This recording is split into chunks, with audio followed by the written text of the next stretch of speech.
Good evening and welcome to Budget Perspectives on TTT Live. I'm DK Rosstar.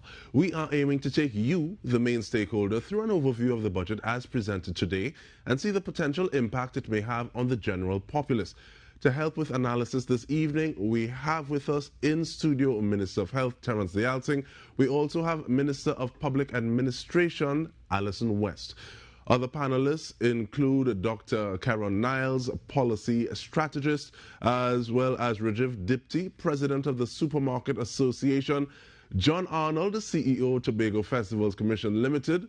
We have the CEO of NEDCO, Calvin Maurice, Kiran Singh, president of the Greater San Fernando Area Chamber of Commerce, Riyad Mohammed, an agriculture expert, and Kyron Surret, head of partnerships and alliances at Sport TT.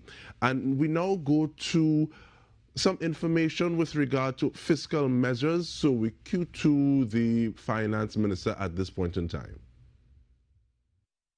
New prices will be premium gasoline $7.75 a litre, super gasoline $6.97 a litre, diesel $4.41 a litre, kerosene $4.50 a litre. The cost of LPG will remain fixed at $21 for a 20-pound cylinder of cooking gas for domestic customers. A fiscal stimulus to the economy and a fillip to the retail sector, we are providing relief to working families by increasing the personal income tax exemption limit from $84,000 to $90,000 per year. All individuals earning $7,500 a month or less will now be exempt from income tax. The Prime Minister's promise for a special payment to be made to health workers has been confirmed. In early September, Finance Minister Colin Bird had said that it would cost government $200 million, but during his budget presentation, the figure was more than expected. I have acted on the instructions of the Prime Minister, Dr. the Honourable Keith Rowley, to allocate the sum of $210 million in the estimates of expenditure for fiscal 2023 as a special payment to be distributed to health workers in Trinidad and Tobago. He said this involves ex gratia payments to over 20,000 health workers. Meanwhile, Minister Imbert said this country continues to excel in other health areas. We have achieved both the global and regional 2030 targets for maternal, child health, and neonatal mortality, 8 years ahead of time. He noted that the new 106-bed Sangre Grande Hospital will be completed in 2023. The 504-bed Central Block in Port of Spain will be commissioned in 2024, while the San Fernando General Hospital is being refurbished. The new Ministry of Health's headquarters will also be completed in 2023. Once the new building is occupied, this will result in savings in rent of over $12 million per year.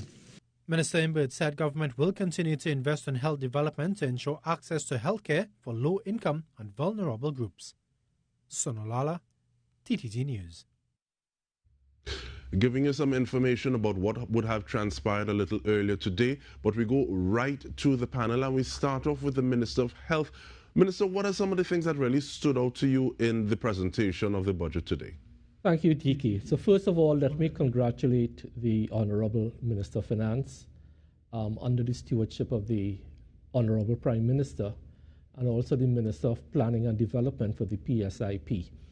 One of the things that stood out, which hopefully will get traction in the public domain, is that the PSIP, that spending has been increased by $2 billion over last year's PSIP. For people on your panel like Rajiv Dipti and all of those folks, this is going to have a really serious positive effect on the economy. This is $6.2 billion to be spent on the development program, buildings, construction, and everything that goes with that across all ministries. I notice you have an agriculturist there. Agriculture is not left out. So from the PSIP perspective, it is transformative. There are no new taxes. As a matter of fact, taxes have been decreased across the board for both large companies, small companies, the oil producers, the gas producers, and the low-income person, because that threshold has been raised from $84,000 to $90,000 per year.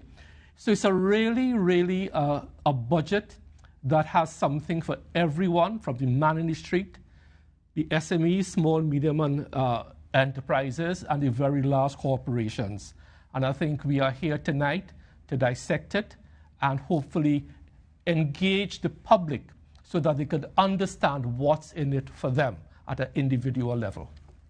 All right, thank you so much. And Minister Senator Alison West, I want to ask you the same question, because this is a question that we'll ask everyone, but your turn. Thank you.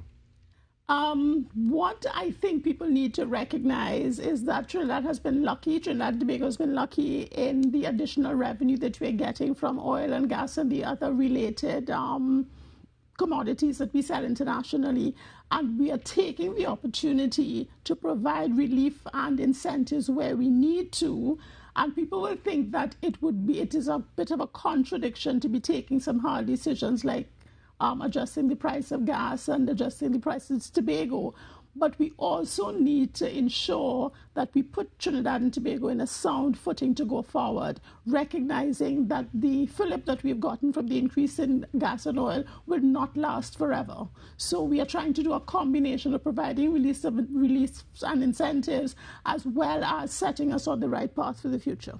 Thank you so much. And one of the things I appreciate about having this conversation now is that, yes, we have figures to work with, but the specific incremental allocations of what is going exactly is not necessarily there as yet. And with that, I want to invite you, please, Mr. Serrett, to speak to the potential impact of actually saying, okay, well, these are some of the things that we're going to be doing, focusing on sports and sports tourism. Thank you.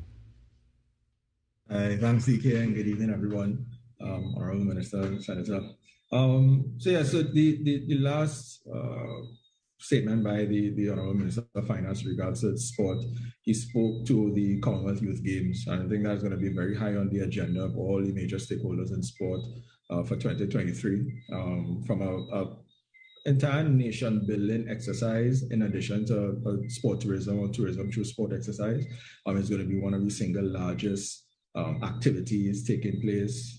We have almost over 1,000 athletes, and then they have their support staff and so on, plus their parents, because it's a youth games, generally under 18. So the support shown by the government for events such as the Commonwealth Games shows that there is a keen interest in sport tourism as a measure of diversification. And I think the state arms, sport company, Ministry of Sport, etc., we've done a good job in terms of showing, building that capacity to show that Trinidad and Tobago is ready for sport tourism in terms of developing that competency for major sport event execution.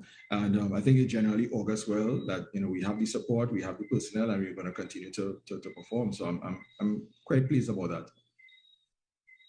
We don't have you for much longer, so just in terms of those partnerships, seeing that you're head of partnerships and alliances at Sport TT, looking at some of those partnerships that you hope that are able to come or be fostered en route to the games that are coming up, who are you looking to say, okay, well, yes, we have an MOU with this person, yes, we are working with this person? Oh, well, thanks a lot, DK. In terms of the major events, what we found and what our experience has taught us, it's really multi-governmental in terms of departments. We've had, partnerships with Ministry of National Security, Ministry of Health, the ARMA, the Airports Authority, all of those agencies who are involved in the whole sport tourism value chain. I mean, Ministry of Tourism, the Tourism Trinidad, we have an MOU with them. They're also going to be key to the whole trust. Other agencies like TTIPO in terms of intellectual property, because that remains the bedrock of sport business. So generally, we have been, through our experience, connecting with all the different arms of the state, because again, it is very important. When you think about transport, we've had multiple conversations and we've worked closely with the PTSC. and those other agencies. So it continues. We have our established MOUs. We have the different arms of state, and it's just going to be a continuation of really us working together to put Trinidad and Tobago on solid footing. Thank you very much, and I know we don't have you for the rest of the evening, so thank you for making the time that you did, and we allow you to go. We also want to speak now with Dr. Niles. Dr. Niles, first blush, what are some of those things that stood out to you from today's budget presentation, please? Right, so good afternoon to the Honourable Ministers, and good afternoon, Trinidad and Tobago. So I'm happy to kind of stimulate some conversation because policy is what I live and breathe. I think, I'm still reviewing it because it just finished. But to me, and I'm hoping to get opinions on this, of course, is to me, I think the budget makes it clear that a vision is apparent, but the vision is still somewhat unclear. And let me explain why I say that. To me, it's still not exactly clear what we're trying to achieve, what we're attempting to achieve, and by when. In terms of, so anyone running a corporation, someone running from a supermarket to any business will tell you, I have these KPIs, I have these indicators, I have these targets, I have these goals, and I'm going to achieve it by this time. So the minister spoke of different investments, and you heard Mr. Surratt actually speak about investments in sport as well in terms of having the event, and the investments that we already made in the past. So we talked about investments in tourism, we talked about investments in the digitization of the economy, investments in agriculture and in youth development, but to what end? And what exactly do we want to achieve by what date? And I think that ties into another field as well. I mean, if you look at, so I also looked at climate change policy. That's an area of specialization for me. So how do the renewable energy incentives that were offered tie into your larger national development contributions, nationally determined contributions, as in our mitigation objectives and commitments as a country? How do those tie in? And that is the question, right? So the budget gives you a kind of broad brush in terms of these are the things that we're going to do, but it needs to tie in to Vision 2030. It needs to tie into, well, this is why we're doing this, and this is where we're going. So if somebody listened to the minister's speech today, they should have been able to come away with a very clear picture of this is why this was offered. So they should be able to tie in the reduction in fuel subsidies to climate change, for example. But that isn't exactly very clear. So that's why I said, for me, if I'm looking at the budget, the vision is apparent, but it's still somewhat unclear. I don't know what the implications of the fuel subsidies are going to be for the Paris Agreement. I also don't know, for example, why the renewable energy incentives that were offered for like manufacturing and for agriculture, which I support 100%. I just don't know why this wasn't offered to the private sector, period. Because I do believe that there should be solar panels on supermarkets as well as on a company producing the goods in the supermarkets. And so the final thing I would say, just to stimulate some conversation, I think these are important points, is I don't know if it seemed as though from the minister's address that the state is getting a tad bigger. I don't know if I'm the only person that occurred to, but there seem to be new state enterprises being announced in the field of housing and infrastructure in particular with regards to secondary roads. And I understand why this is done, because most students of political science in Trinidad and Tobago will tell you why the state forms state enterprises to deliver projects. But I don't know if this is the best way to optimize the delivery of goods and services to the public. And so I would stop there, but those are some of the first three things that I just wanted to put out there. But I would say that the vision is apparent. I would say that some of the measures that I saw were encouraging. The minister spoke about some VAT refunds. I think we need to hear more there. He also spoke about raising the VAT threshold in terms of, which is, I think, another welcome move. There are a number of these moves that we can welcome. The question is, why are we doing this, and where are we going, and by when? What are the targets? All right, thank you so much for that, Dr. Karen Niles, and hopefully some of these things become a little clearer during the debate. But you also spoke about goods and services, and with that, I think is a lovely segue to speak to the Supermarket Association President, Mr. Rajiv Dipti. Mr. Dipti, sir, your thoughts? Hi, good night, DK, and good night to the ministers on the panel and my fellow panelists. I'm still forming my own impression of the budget. My own feeling is that it was conservative. It had a hint of austerity about it, and I think that was something that was very much needed when you consider the cautionary tales within the region, and especially the specter of the IMF. I do agree with Minister West's comments about the reality that is that we are lucky to experience these windfalls where oil and gas and the petrochemical climate that we operate in is something that we are very fortunate in the region to be benefiting from right now. I've looked at a lot of comparisons around the world, and Trinidad and Tobago is still in a good place depending on whom we're comparing ourselves to. That said, obviously, the big thing for us in goods and services, everyone's talking about the rise in the fuels right now. I recognize that where these hikes are to be examined, it's something that we will look at in the coming days and weeks, but obviously it's something that is going to concern the population, it's going to concern some of the suppliers. I feel that some of the bigger suppliers and distributors will be able to absorb some of this. However, those are conversations that we will have where everyone's just going to be feeling each other out right now to see what they will absorb and what they will pass back on to the trade. I think that there's a lot of good takeaways in the budget. And as Mr. Niall said, there's also an expectation in the business community. Where are we heading? Where are we going? And I do understand that we are on the roadmap to recovery, and this is part of it. However, we will see what comes in the next few days. DK. All right, thank you so much. It sounds as though there's a bit of cautious optimism there. And let's speak with Mr. Singh, please. Kiran Singh, President of the Greater San Fernando Chamber of Commerce. Your first thoughts, thank you.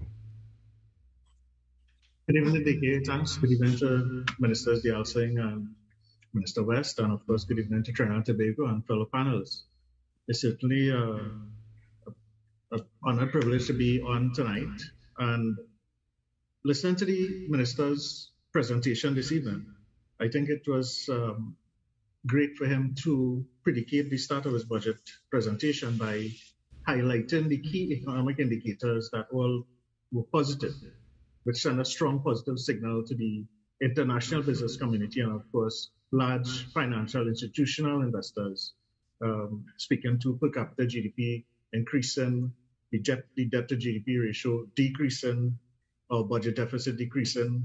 For the first time in a number of years, our credit rating is stable, looking towards improving. And, of course, speaking to relatively low inflation rates.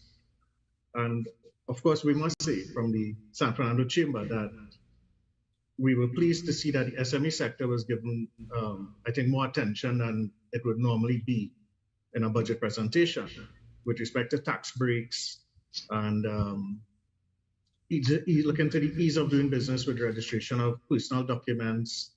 And it speaks volumes where we can go forward into the next year, looking to even the balance of payments becoming more comfortable for us as an economy and the society as a whole. I think that we have some challenges with the demand on the street. We'll have to face some increase in expenditures with flat incomes. And I know he spoke to keeping increasing the tax-free brackets for those of us who are in that sector to ease that financial burden.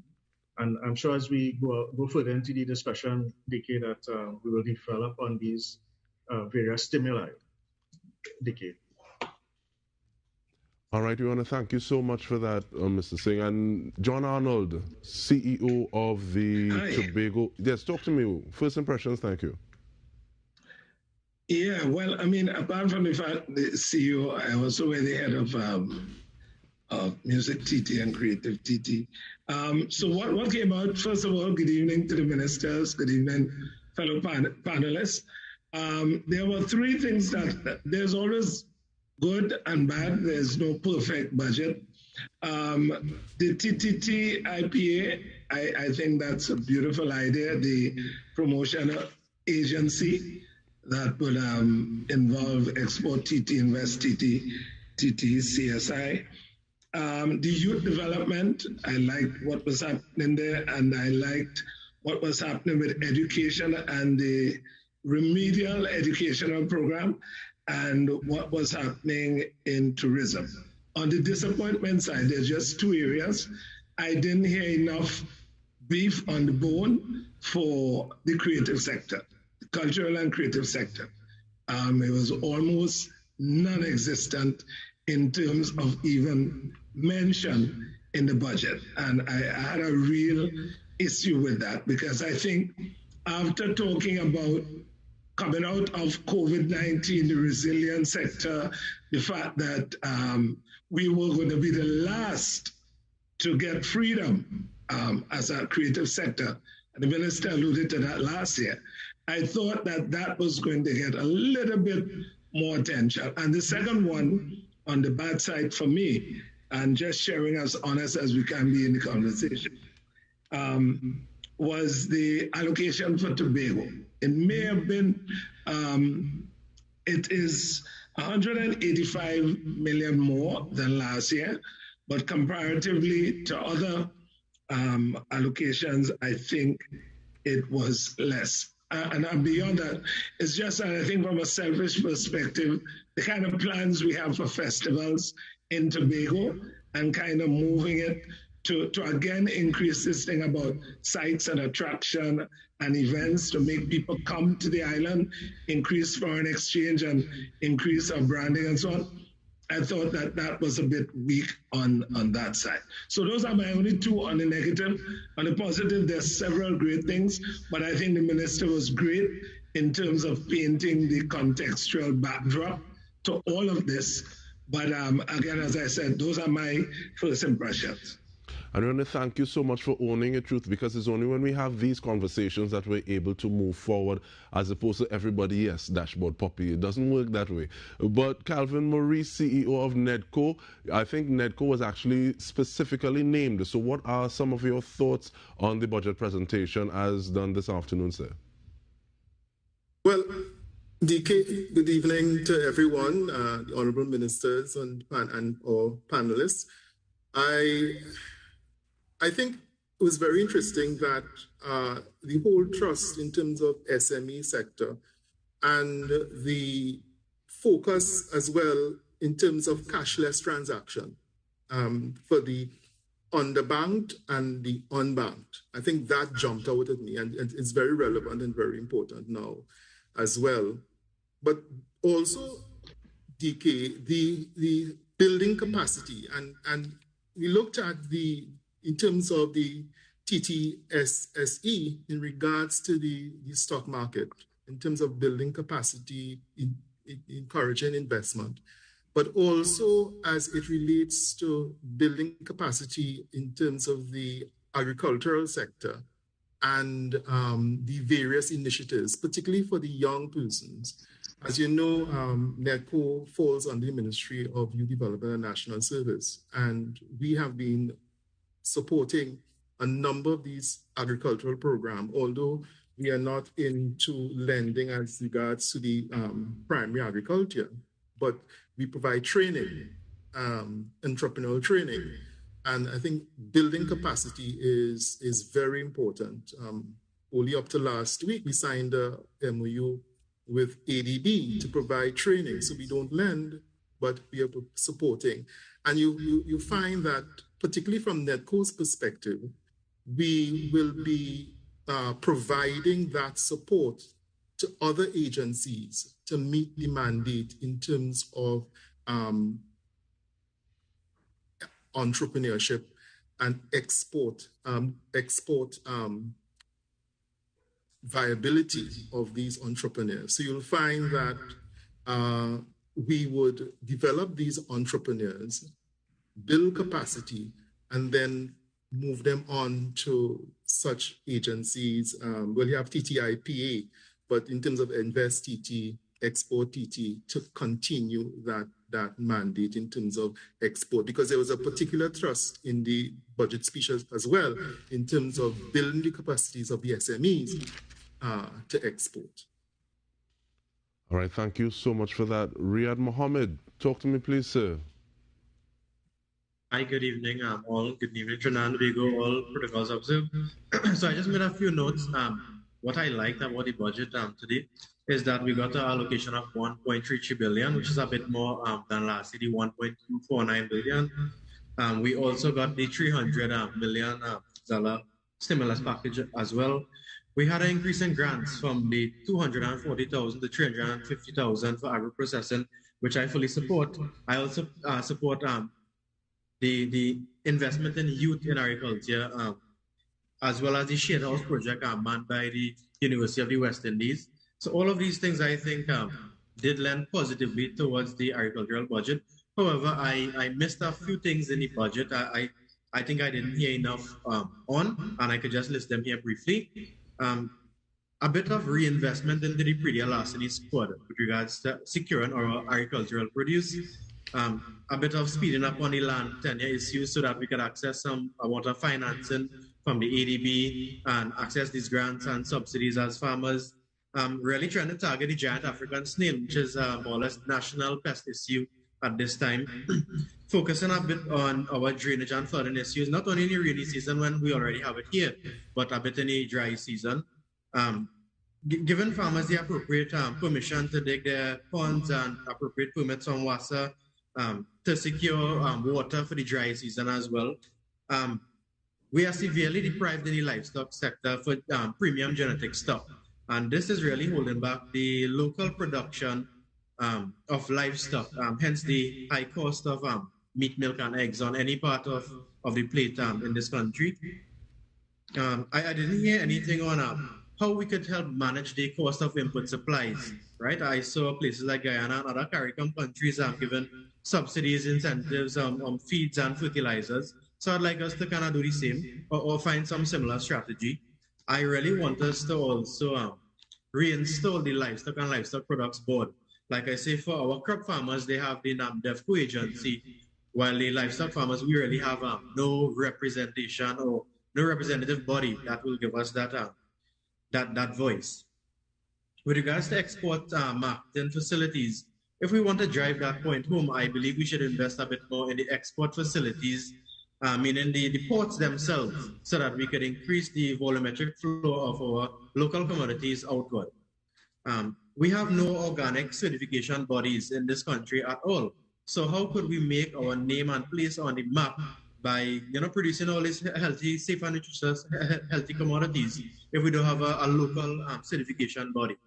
I also want us to kind of tighten down on the type of quality seeds we produce locally, so that we have that type of not only food security but seed storage, right? So we always have that the fruits and vegetables grown locally. I want us to improve on the amount of road access to and from the farming areas, especially the commercial farming areas going forward. I always make this point almost every year for every budget. If we have inaccurate data collection, it will always give a inaccurate or wrong or bad image on the true capacity of our agricultural sector. And I guess that is why we get sometimes almost the lowest part of the budget almost every year. I think we just talked to one other ministerial sector this year, but that's not something to boast about, right? So I believe we need to do a bit more record keeping as farmers and do a bit more accurate and up-to-date data collection so that we can make informed decisions as a country. I also want to support agro-processing and cold storage going forward. That would lend directly into Rajiv's whole enterprise, so that we minimize the food loss and food wastage along the way. And lastly, I also want to mention we need some funds going in the Agricultural Society of Trinidad and Tobago. So I'd like to know the kind of status as to who are the directors of the current board, what's the status with getting funds for the ASTT. We need our representative bodies up and functioning. Thank you for that. Take care. All right, thank you so much. A very comprehensive list, and hopefully one that we can dive into in just a bit.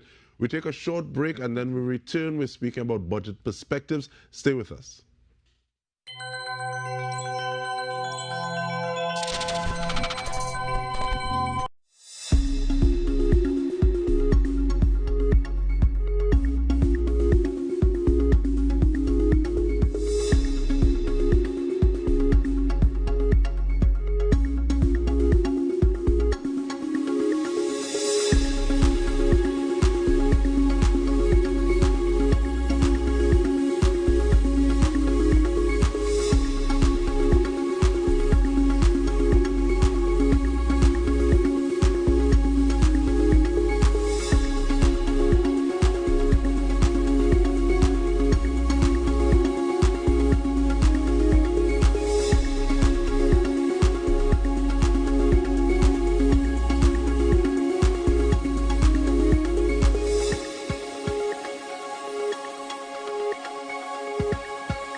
Patients that come in with sensitivity and bleeding gums, that's a red flag. I'll definitely recommend new Sensodyne sensitivity and gum because it has dual action. We're already using toothpaste. Why not switch it out for something that's going to help reduce both sensitivity and the gum issues?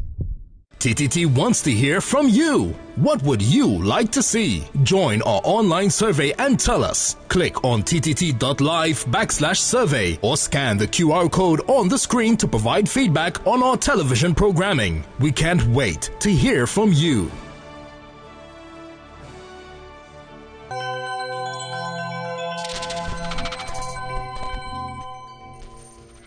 Welcome back to Budget Perspectives on TTT Live, and it is very interesting.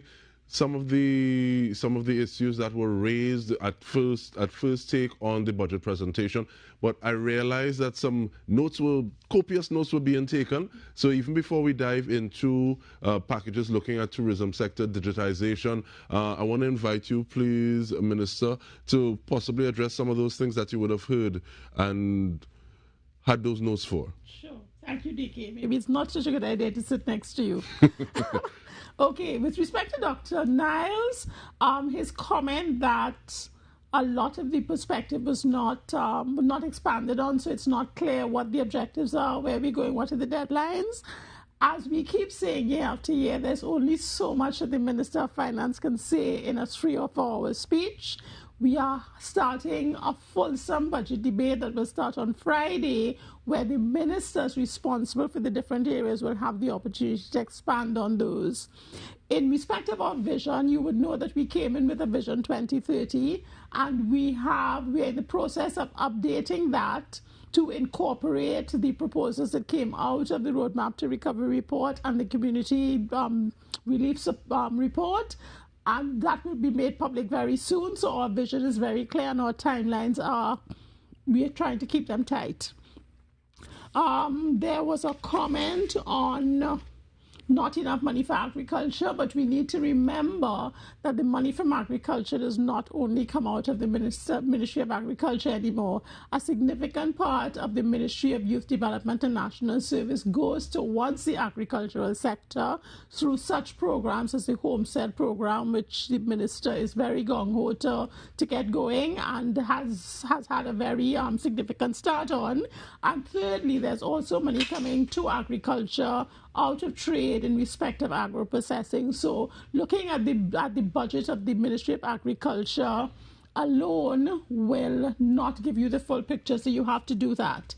Again, to the issue of not having made any comment on the creative sector, again, there's only so much the Minister of Finance can say, and therefore that will be developed by the Ministers of Trade and the Minister of Tourism. So don't think that it is being ignored.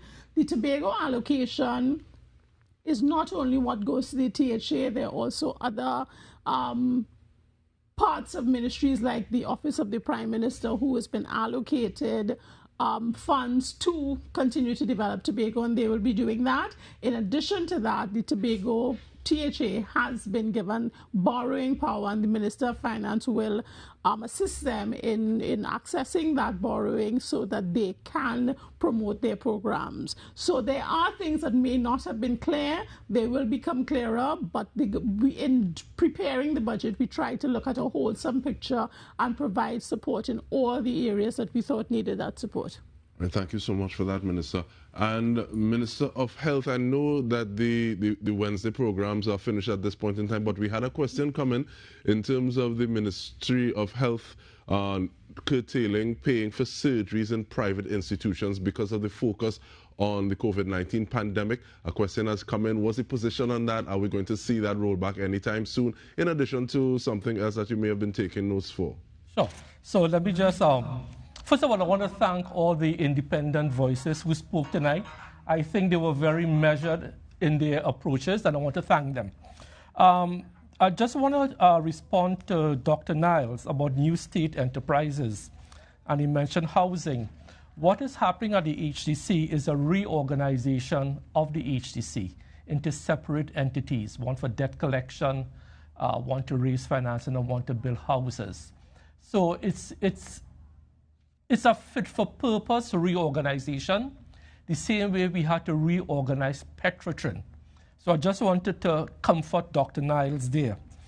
On the Tobago allocation, it must be stated that between 2010 and 2015, under the UNC, Tobago got 4.03% of the budget. Under the PNM, they got 4.3%, whether it's a PNM THA or a PDP THA. Also, as Minister West said, they have the power to borrow. And the Minister of Finance did say, and we may have missed it, that they have a 100 million CAF loan to see about coastal erosion. So Tobago is getting more than the 4.3%. On the agricultural fund, we always hear the comment that we don't spend enough on agriculture. And I think what happens is that the public gets the impression that the government produces crops, that the government milks the cows. Government is a facilitator of agriculture. So the spend is not really for production, but to facilitate. And I'll give you an example of a wonderful project that worked. The Aripo Livestock Farm, approximately 16,000 acres of farmland, had under government control 276 head of cattle, of milk-producing animals, producing 30 kilograms of milk per day. The private sector bought it, using all the incentives available to agriculture. The head count of animals increased from 276 to 580, roughly twice. But DK, milk production increased by a factor of 20, from 30 kilograms per day to 600 kilograms per day. I got these figures from Senator Avinash Singh. And that is what government policy for agriculture does. The government will not milk the cows. The government will not grow the Christophine. The government makes an enabling environment. And I can tell you, under former Minister Clarence Rambarat and this current Minister of Agriculture, the amount of cabinet notes that we deal with every Thursday to give land tenure for people for agriculture to grow crops, rear animals, is phenomenal. So I'm hoping that the farmers could utilize, as Aripo Farms has done, producing 20 times more milk by just increasing their head count by a factor of 2. And that's how you unleash agricultural production. So those are some of the clarifications I wanted to bring in there. On the issue you raised, DK, we never stopped the surgery process for the private sector. What we have done in the public sector is increase our capacity to do surgeries so that we don't have to farm out to the private sector where it costs a lot more. We still farm out to the private sector what we don't currently don't have the capacity to do. So I hope that answers your question, DK. Thank you so much. Very grateful. I said curtail instead of stop. Huh? But, you're welcome. but it also raises the question, whose responsibility for what, and we won't get into that right now, of where is the responsibility government, where's the responsibility private sector. One of the things that Mr. Mohammed would have raised was water management, and in the same way that line ministries may have responsibilities for things that didn't show up in allocated budgets for inside of other ministries, is that one of the things that will happen to help agriculture. But before that, and I saw Dr. Nice, I see you push up your glasses a certain way. We're going to let you respond in just a bit. But before that, though, we want to have some education measures as well as tourism sector and digitization information to share with our audience before we get to you. So we do that now. During his 2022-2023 budget presentation, Minister of Finance Colm Imbud said government will be introducing a structured remedial education program.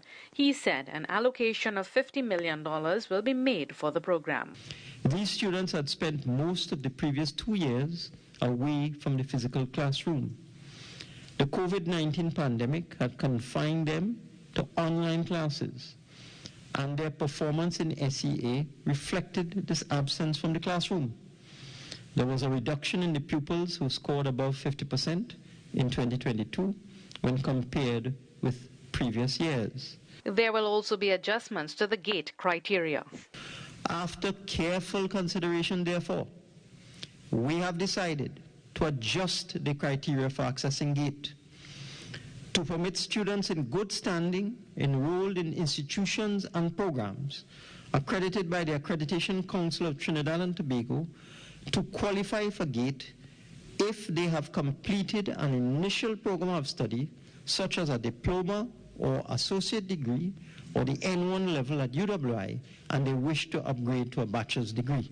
In 2020, Minister of Education Dr. Niangans Bidoli announced that postgraduate GATE funding had been effectively discontinued and funding for undergraduate studies limited to one program. Minister Imbert said this measure was problematic for students. Education and training will receive $7.453 billion for the 2022-2023 fiscal year. Mahalia Joseph Wharton, TDT News. In the face of the complete shutdown of the tourism industry as a result of the COVID-19 pandemic, the assistance to the industry, according to the finance minister, kept the sector afloat, and since its reopening has seen a revitalized and reshaped sector. To usher the industry into the new digital tourism age, Minister Imbert said the government has committed to assisting providers reach new technological heights. We are therefore providing assistance to those small and micro enterprises in the tourism and creative sectors to digitize the provision of their services. Their integration in the global marketplace would thus be assured. We are providing innovators and entrepreneurs in the digital evolution with a reimbursement of 50% of their investment, up to a maximum of $50,000. We already envisage approximately 60 participants to benefit from these facilities. Cruise tourism will also be marketed heavily in the next fiscal year, not just to bring additional tourists to the country, but to also provide quality, skilled labor to international cruise lines. Minister Imbert also noted that the country's sites and attractions will be upgraded. The new Laviji Pyramid Lookout facility is now open and is providing relaxing and historical information spaces for local and foreign visitors. The Desperados Pan Theatre is the new home of the Desperados Steel Orchestra and will provide, at a cost of $14 million, an enhanced performance space which will facilitate the activities of the band. Ayana Carter, TTT News. So we have information rolling in about some of the potential impact, or just information about the budget as was presented today. And Minister West, even before, and I'm thinking about that education, I have the questions, and it makes me want to rest and reflect a little bit with who's going to be conducting or facilitating the remediation, and whether or not that will be extra work at that point in time or added responsibility.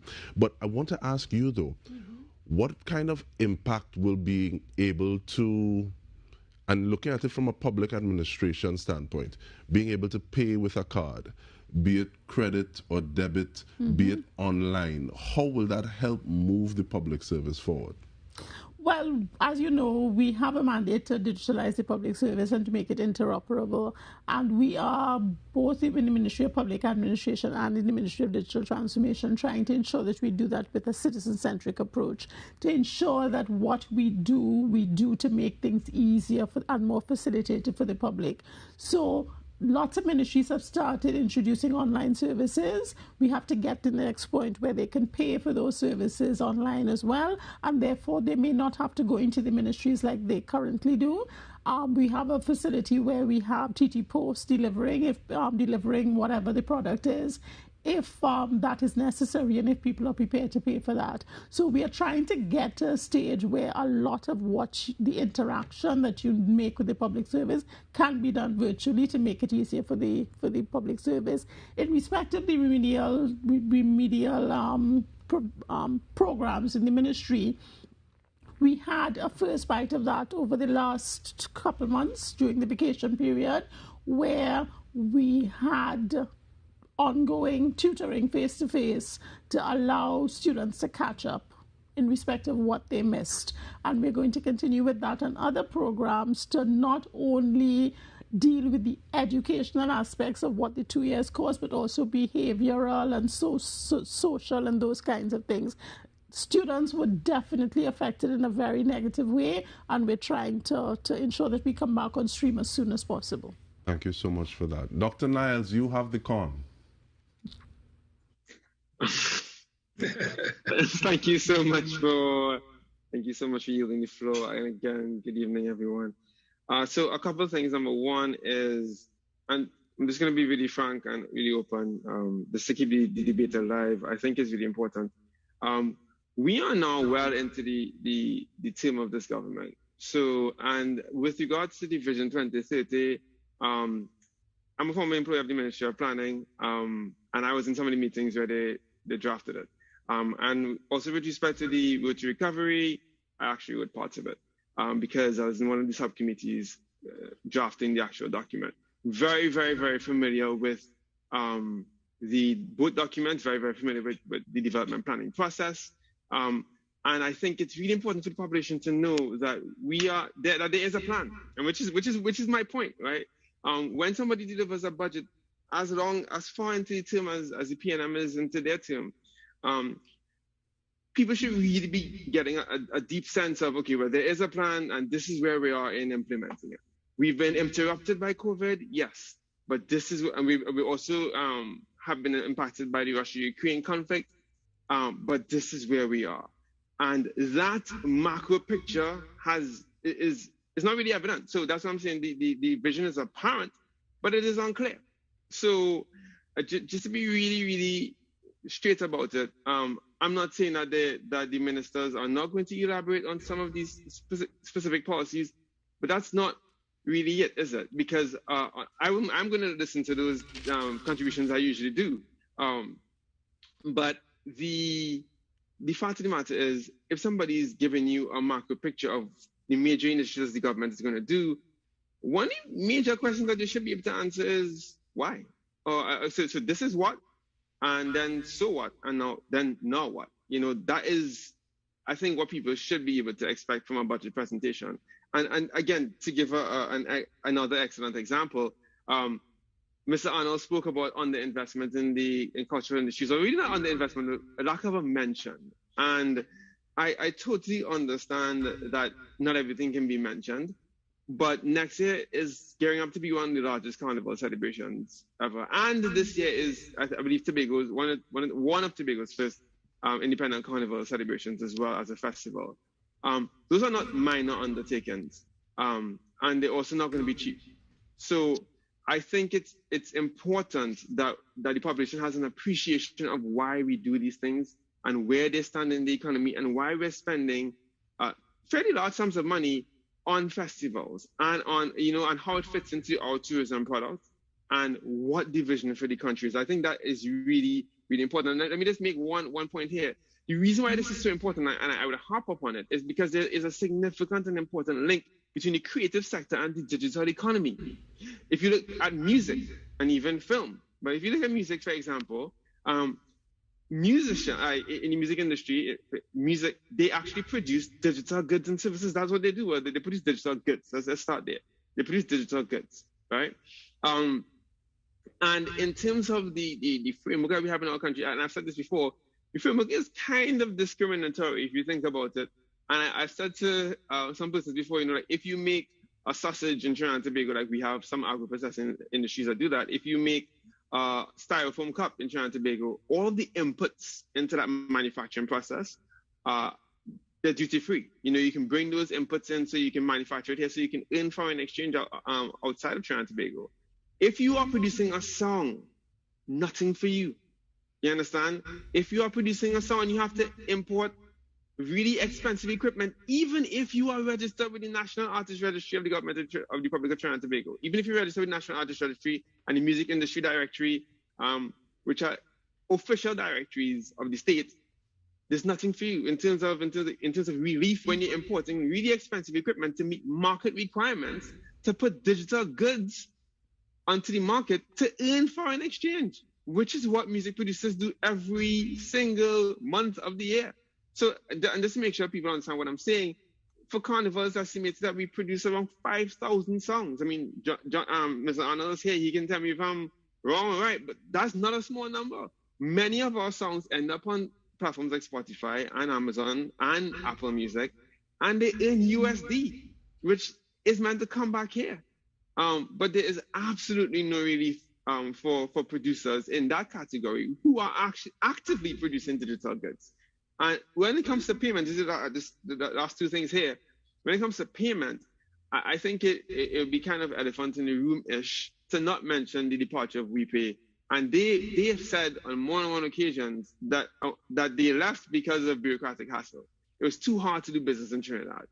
And I think the reason I mention that is because as we progress, as we transition from where we are to where we're going, we have to kind of say, okay, well, these are the things that we realize are realities on the ground. These are the things that we need to fix in terms of where we are, and this is where we're going. And this is why the minister is making certain things. That's what I'm talking about, joining the dots. It's not about making the speech longer. It's about articulating a very clear vision. And the last thing I'll say, on the point of the government not growing bigger, the truth is, at least the way I see it, is the HGC is now following the very model that Creative TT currently has.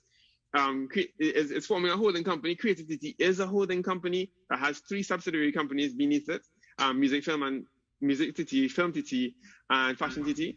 And that's now being folded into the TTIPA, which I support. So the idea of why exactly it's a good approach now with the HGC, I think I understand in terms of avoiding some legislative headaches. That might be why, but I'm still not sure if it's the best way to optimize delivery of goods and services to the public, which was just my question to put out there. Yeah, so in terms of all of us here and in terms of the public, I just want to make sure that we're very, very clear. This is not meant to be a harsh criticism. It's just meant to say that we're well into a term. And as leaders cast a vision and make it really clear so that we can follow. And that's what I expect after hours of a budget speech. Thank you so much, Dr. Niles. We actually go now to some information about agriculture. So we do that now and then speak to Mr. Dipti and Mr. Mohammed. Minister of Finance Colum Imbert lamented on what he called alarming trends in the food consumption choices of the population. It is an uphill battle for all of us to reverse the trends. Healthcare costs are ballooning. Productivity is being impacted. Longevity is at risk. Our labor pool is at risk. Coupled with continuous increases in commodity prices internationally and issues with value chains due to the COVID-19 pandemic and the Russia-Ukraine war, Minister Imbert noted that Trinidad and Tobago must now ramp up our agriculture sector and empower farmers. One such initiative is addressing the growing costs of wheat-based flour with root crop alternatives. This product is already available in existing farmers' markets. We will therefore expand the enterprise base to produce alternatives to wheat flour. We will do so by extending the financial coverage of the grant fund facility for this from 50% to 75%. The minister noted that the maximum funding amount will also be increased from $250,000 to $340,000 for all producers of alternatives to wheat flour. Additionally, Minister Imbert confirmed the allocation of an additional $300 million for agricultural incentives, infrastructure and programs in this year's budget. $3 million has also been allocated to aid in eradication exercises of the destructive giant African snail and the Maruga locust. These funds will be used to fund marketing and awareness campaigns, training of staff, and agricultural supply materials. Ayana Carter, TTT News. And we throw straight to you, please, Mr. Mohammed, for your thoughts on this. How does this qualify what you would have said a little earlier? Hi, I actually didn't hear the recording at all. But in terms of speaking of the allocations, and there was also mention of money being put forward to deal with the giant African snail as well as another type of pest, the locust in Maruga. So what are some of those things that if we have to fine tune, and looking at the fact that even the point of saying money towards individuals who want to create alternatives to wheat flour, so focusing on root crop flour, how best can we direct those sources of money to say, okay, well, this is what we're doing with this money that has been given for this purpose? What are some of those areas? Okay, so let me I'll do the two questions one by one.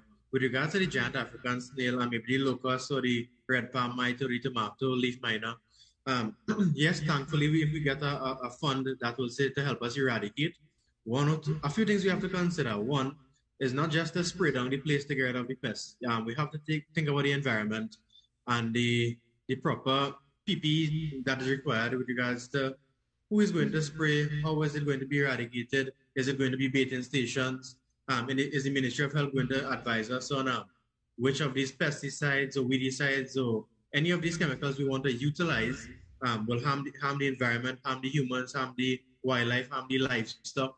So all of these things need to be taken into consideration. So proper research and development must be done. I wouldn't want to say in a quick manner, but as fast as possible to bring that to the forefront so the proper scientists and technical expertise can make the best judgment going forward while we try to eradicate each of these pests that we have in the agriculture industry. And to touch on the alternative to wheat flour, I fully support that. Now, as a business consultant, one of the things that obviously comes to mind is the cost of production. So we need to think about how much pounds or how much kgs we need to, of fresh produce we need to utilize to make flour. So you have to take out the moisture, you have to check the nutritional value, you must get the proper labels, the proper testing, proximate analysis testing. So just to get all of these things in play to show that we may not be able to compete on a price level, but in terms of quality, most definitely. And what we have to do is not only produce a lot of root crops, but show the nutritional value of that food and relate it to the dietary requirement of the physiological state of humans, either elderly, newborns, fit male, fit female, mature female, newborns. So we must link food production, nutrition security, and along with health and lifestyle. So that is how I think that full circle supposed to go going forward. Thank you. And thank you so much for that. And that also raises the question of the responsibility of who does what. And I'll ask you that, please, Mr. Dipti, in terms of, is it the role of the person who's providing the goods looking and say, well, people like to buy this, to try to change appetites or try to change purchases a little bit? Or is it just a matter of, well, this is what they're buying, so this is what I'm going to produce? How do you see yourself factoring into the equation like that? So, DK, that's actually a multi-stakeholder approach that's required. It's something that we've always looked at, especially from the side of the supermarkets, because remember, these supermarkets represent the very long end of a value chain where we meet the customers. There's a very active value chain to get there, from the processing, manufacturing, distribution, and production of the goods, and what constitutes what we call the farm to shelf to table conversation. And it's something that we have to recognize. Consumers have preferences, they have tastes, their appetites and their palates are very complex, having been partaking in the imported goods for decades now. And it's something that when we want to shift consumption patterns, there's a lot that we need to do with respect to the marketing and how we tie that back in, how we make the products attractive for customers, because customers have demands. And it is an open market economy where we have demand and supply and preferences. And we have to recognize that if we want to win over consumers, that's the approach we take. That's why we formed the Caribbean Supermarket Association, to ensure that if the region is getting involved in agriculture in a bigger way, that we want to be there to guide it. Because if, for example, we're going to plant the land in Guyana, as you know, a lot of good things came out of the investment forum and the recently concluded Agri Expo. I think we were a lot of us on this call were involved in that. We saw a lot of artisans. We saw a lot of small producers who want to scale up in a bigger way, and these opportunities come from regional and national efforts. Certainly, I know that there's a lot going on with agriculture here, but even when we talk about some of these things, it can't be in silo. I think I would tend to agree with Karen that there needs to be a working document to, as he put it, join the dots, because that's how we look at food security. We have to join the dots when we discuss these things, because I certainly have a lot of ideas. Riyadh has a lot of ideas and Karen has a lot of ideas, but it needs to come together. And I think that when we reflect on this budget decade, I think that what really happens, and I think why there was so much caution, especially where we see this budget being presented to us, is that there's a lot of volatility and uncertainty in the world today. I listened to the minister, and he's very correct in the contextual background in that there's a war in Ukraine, food prices and oil prices have surged, and this has a number of implications. When you do a budget and you have that level of uncertainty predicated in the air, that you now have to take perhaps this view that you need to insulate your citizens from any external shocks. So he did that by whatever means he considered necessary. When we consider how food price inflation has affected us in Trinidad and what this means in the short term, further to the impact of the budget, for example, with gas prices, we now have to look at how we do things in our sector and how our suppliers and manufacturers continue to treat with the procurement of goods. And this is something that I expect to hear more on. For example, the access to foreign exchange. We all know that we're an import-dependent nation, so we need to continue to get the positive signals that perhaps the Exim Bank will continue to work with our people and our suppliers and manufacturers and continue to ensure this level of food security. I think too that where we see some of these CapEx projects with some of the highways, for example, I think that's good, because for a long time I've been hearing people in the business community say that we need projects like this to stimulate the micro economies within communities. So those are just some of my thoughts, DK, not to take too long, but yeah. Well, thank you so much. And one of the positives of the pandemic was showing that private and public interest can come together. We have the Minister of Health on the panel, and I'm thinking of the Supermarket Association along with the Ministry of Health working together for some of these vaccination drives. And we're saying, yes, if there is a clear, articulated position, individuals can work towards it. And I think that has also been echoed within the panel. But one of the things that we want to go to now is a package showing some information about allocation for Tobago, so we do that now. Finance Minister Colm Imbert, in his budget presentation, said Tobago has received $185 million more than last year's allocation. The allocation to the THA for fiscal year 2023 thus totals $2.521 billion. When disaggregated, $2.194 billion is allocated for recurrent expenditure, $300 million for the THA development program, $18 million for URP, and $9.2 million for CPEP in Tobago. The Tobago House of Assembly also has access to additional loan financing options. $135 million in loan financing for its development projects from a loan finalized in previous years. And at the level of the central government, we have also arranged a further $15 million, or approximately 100 million Trinidad dollars, in loan financing from CAF, the Andean Bank of Latin America, Development Bank of Latin America, for coastal protection works in Tobago. Additional funding has also been allocated to ministries to conduct works in Tobago. Minister Imbert noted that of last week, Tobago has received 96.9% of its 2022 allocation, and in the coming days, the THA will be in receipt of its full allocation. He also stressed the passage of the internal self-governance bills will give Tobago significantly greater responsibilities and urged the opposition to support the legislation to make this possible. Carissa Douglas for TTT News. And thank you so much for that, Carissa. And Mr. Arnold, I want to talk to you a little bit about the potential, please, and precedents, in the sense that what kind of potential are you seeing from just, if we look at just the carnival in Tobago in October, as well as the kind of precedent that you hope that it sends? Because we've had Mr. Niles speak to it a little bit in terms of saying this may equate to this. I want to get that from you. Thank you. This may equate to that. Okay. Well, first of all, let me just make this point. Your original question was, what is our first take on the budget? So I know that we did have some back and forth there, but I think when the debate starts, we are going to get all the details, I'm sure.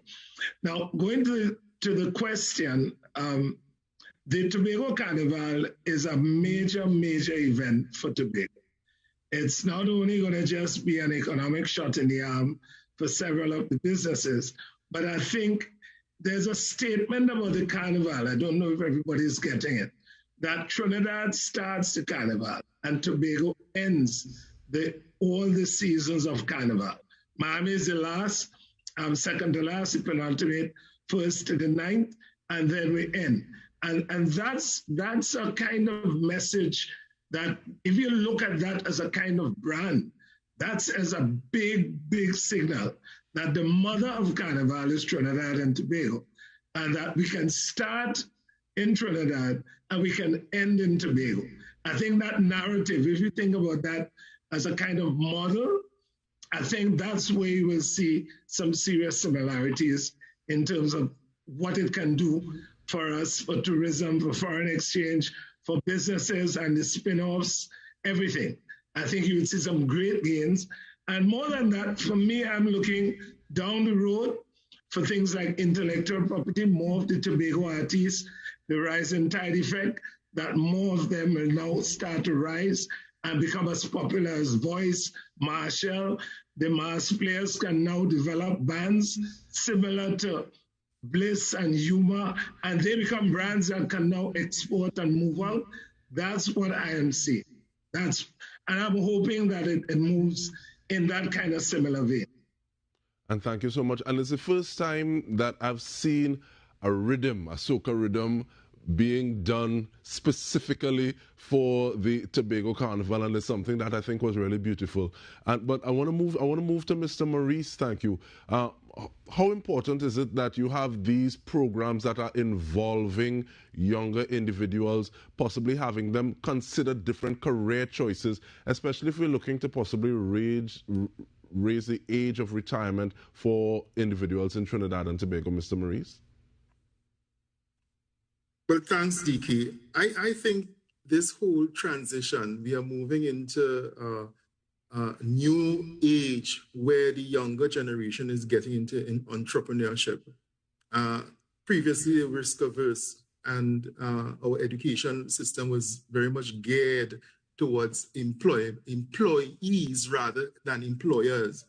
And we are slowly but incrementally seeing that shift over towards entrepreneurship, and NEDCO's involvement in supporting that turnover and that next generation of entrepreneurs is very critical. And it's not it's an approach that will incorporate a sectorial development rather than just one direct approach. And it will require us to link with various agencies and ministries to get that mandate supported. And the ministers spoke this afternoon about the 8 sectors in terms of the development of these 8 sectors. And it's very critical to get the young persons involved and be successful, sustainably so, in their businesses. So therefore, the model of how do you support them? How do you, Minister talked about loan guarantee, and that's that whole mechanism of supporting those who are unbankable to get into business. DK, I want to just kind of, as you say, go tack back a bit in terms of tourism, if I may. I just wanted to make one contribution. Please, we're doing this shortly, and then we bring Mr. Singh in. Okay, good. The thing about it is the creative sector, I think it's a big boost when we talk about the parlor. That's one of the TSTT projects in terms of digitalization and having a number of sellers access that particular platform to sell their goods. And for a number of years, the creative sector, and I talk about the craft persons, weren't given that opportunity to really be on a platform or have the capacity to export their products in such a big way. We heard the minister talking this afternoon about over 100,000 sellers. And it's also connected with what NEDCO is involved in terms of financing these persons. So therefore, they can access this opportunity in terms of exporting. And I just wanted to add that because I know that we're talking about the creative sector and the limited focus in the creative sector. And I think this should be highlighted because it is a focus on the creative sector and the artisan and the handicraft. Thank you so much. And I remember we had a conversation a little earlier with the CEO, the interim CEO of the Export Centers Company Limited, and she would have said that work is already being done to find those craft artisans, those craft entrepreneurs that are not necessarily on digital platforms. So it's not just as though, okay, well, you have a website, you have a presence digitally, and we're going to move with you, and everybody else falls through the cracks. But in terms of those cracks, one of the things that has not been spoken about at this point in time specifically is crime, what it is we're doing with crime. And Mr. Singh, you would have spoken about that very recently to us, so we offer you the opportunity to do so again. Thank you. Thanks again, DK, for the opportunity. We would have, of course, heard the minister speak to crime and at the level of investment in the budget to the various crime initiatives was mentioned in bulk. And we assume that later on in the debate, we will hear about the different mechanisms as to how the money will be utilized to increase the resource capacity for the TTPS and the Army. I think it's good that he spoke to the Laramine branch of the Defense Force being utilized to secure the assets in South Trinidad. Crime, unfortunately, is increasing. The murder rate is increasing. And anytime we have an increase in criminal activity, there's an automatic decrease in business confidence and investor confidence. And we have to secure our society, literally from ourselves, apparently, where the youths in this country need some more guidance. They obviously have no respect for law, no respect for elders in the society, and they don't want to do anything else besides hang out on the block and get involved in dangerous activity, which leads to fatalities. And the national security budget, it remains high, it remains a priority from the government. And we expect that as we go forward with hearing, we really want to hear what they will propose to add to the forces of the TTPS. We look forward to increase security cameras on the streets. The security camera footage played a key role in the apprehension of the bandits at the recent Pennywise robbery and, of course, fatal outcome of the event. And if we have more security cameras, it could deter bandits. Also, drone technology can be utilized as fairly low cost from a technological point of view. And of course, the acting commissioner of police spoke to various initiatives which he spoke to the business community about in his recent visits to San Fernando, where he outlined some strategies which can't be made very public because it will, of course, educate the bandits into how they will perceive the threat, because their job is to rob the business people and rob innocent citizens. And our job is to protect our assets from these bandits. And of course, he spoke to the increase in the FUL, the cost of renewing the FUL, and I assume applying for new one. And I think it was heartening to hear that we will restrict the issue of assault weapons through Acts of Parliament. And I think that is a welcome sign because of the fact that these youths, of course, they get access to these submachine guns, AK-47s, AR-15s, whether it's legal or illegal, and various ammunition. I think we need to increase the penalties, like what Jamaica has done for possession of an illegal firearm and ammunition and bulletproof vests and combat gear. And we have to ask ourselves, how did they get access to these items? And of course, it begs the question that we understand the port scanners aren't operational. I know the minister couldn't speak to all the issues, and I'm sure that the minister responsible for that will speak to that issue, because it's worrying from a safety point of view as well as a security point of view for the entire country. It affects trade and of course, the safety of the citizens.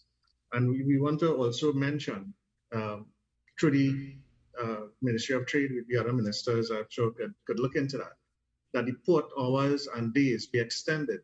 The port is closed on weekends, public holidays, and also during the week. They close. If we can extend those hours to reduce the demurrage charges, the rental charges that business people face, because the shipping cost, as we know, remains exorbitantly high. So any savings we can get at the port of entry will assist us in saving as much for the consumer so that they can remain more affordable, because we know food price inflation is increasing, and it will continue like that for some time.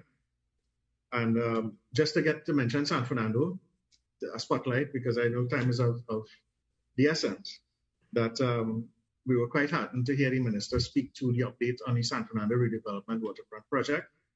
And of course, the hardworking minister and MP for San Fernando West is championing the cause. The first phase is almost complete, the road widening of Lady Hills and so on. It's proceeding literally 7 days a week. And the fact that the fishing port will start very soon, and the reclamation of pieces of the land to start the second phase is welcome. And of course, we relocated PTSC, and the historical district has been paid attention to in San Fernando. And I know Minister Dialsing was happy to hear that the minister mentioned the San Fernando Hospital being given some attention. It plays a significant role for the southwestern peninsula of the country. It literally serves a couple 100,000 residents. So that we need that facility. We need to safeguard our health as well. All right, so we want to thank you so much for that, Mr. Singh, and thank you for that contribution. You got me a little nervous with the breath of that brush when you started to describe youths, but at the same time, thank you very much for it. And know there were also increased penalties for illegal timbering and quarrying, and scrap iron was mentioned as well. We take a short break, then we have final responses before we end this program.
The Mother Church of the Anglican Diocese suffered significant damage during the earthquake of 2018.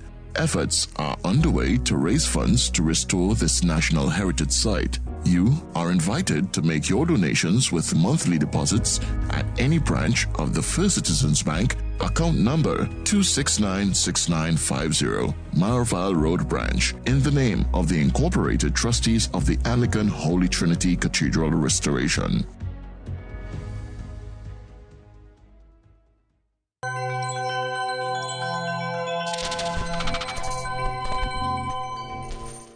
Welcome back to Budget Perspectives. Now, before we even go any further, I want to thank Rajiv Dipti, John Arnold, Calvin Maurice, Riyad Mohammed, Kiran Singh, as well as Kyron Seret. I think we're going to be looking at the time that we have, and time being a finite resource, we get some comments from Minister Dayal Singh as well as Minister West before we bring the curtains down on this evening's proceedings. So, Minister Dayal Singh. TK, I just want to bring some comfort to Rajiv and Riyad on a couple of issues they raised because I took notes. The Minister of Finance, when he made his budget presentation, did speak, Rajiv, to about forex availability coming up for manufacturers and so on, and increasing that forex window. So I think your concern was addressed. I want to go to Riyad Mohammed, and I really want to thank Riyad for his advocacy for agriculture. And I just want to respond and give him some comfort on a couple of issues. On the issue of the giant African snails, yes, the Ministry of Health does have a role to play in recommending the type of chemical that we used, that will be used. Senator Avinash Singh did answer in fulsome detail a question on that in the Parliament on the last day.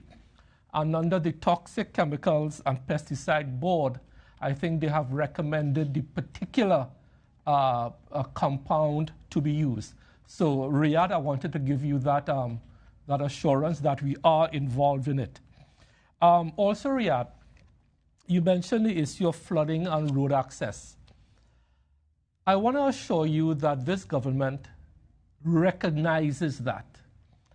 And it is because of over-centralization and dependency on central government to do these things that we are advocating for local government reform, which will put funds into corporations so they could see exactly what you are faced with, so they can address flooding, they can address paving of access roads, cutting of access roads. In property tax, from 2010 to now, we have probably foregone $2 billion worth of revenue. Every year that we don't collect property tax, it's $175 million gone. And for the life of me, it was a political tool that was used back in 2010. And there is nothing wrong with collecting property tax and giving it to the corporations to pave secondary roads, to see about flooding for agricultural lands. And that is all tied up with local government reform.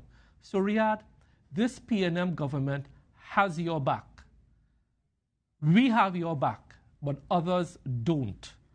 And lastly, we keep asking for, and we are entitled to ask for more as we develop as a society, that we need more services, we need more goods, we need more of this. But on the other hand, where is that revenue coming from? And for the life of me, I cannot understand why we are making such a big fuss about the Revenue Authority to collect the legitimate taxes due so that we can do more. We can have more social goods and services. The money has to come from somewhere. So I just want to assure the panelists, and let me close by saying I do welcome the very, very respectful way different views were expressed tonight. From Dr. Niles, everyone, the debate, your contributions have been spot on. You spoke your minds. And I'm hoping that Minister West and myself would have given you some answers.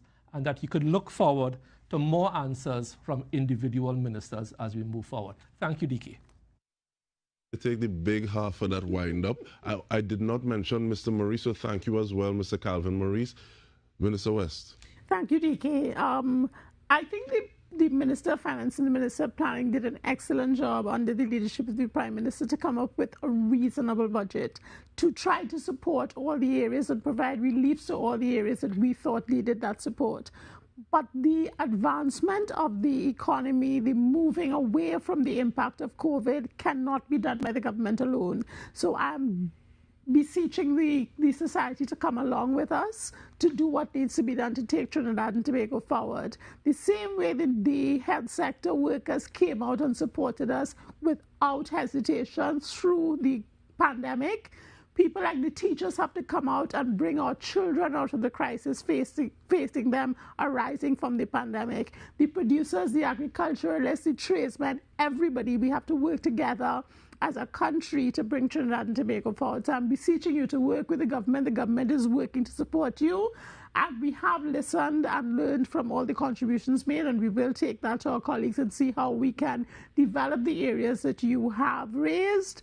But we need to work together to move us forward. So I want to thank you for that. And thank you, DK. Thank you so much. All hands on deck. This has been Budget Perspectives on TTT Live. Thank you to ministers and the panel, and the rest of the panel rather, and to you for tuning in. I'm DK Rosta. Have a good night.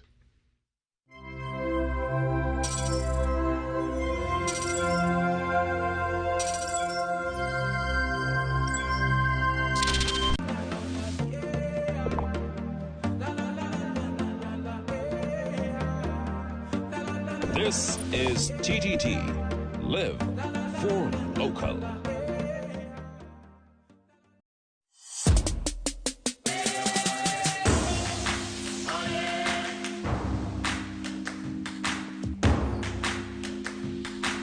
I will surprise you.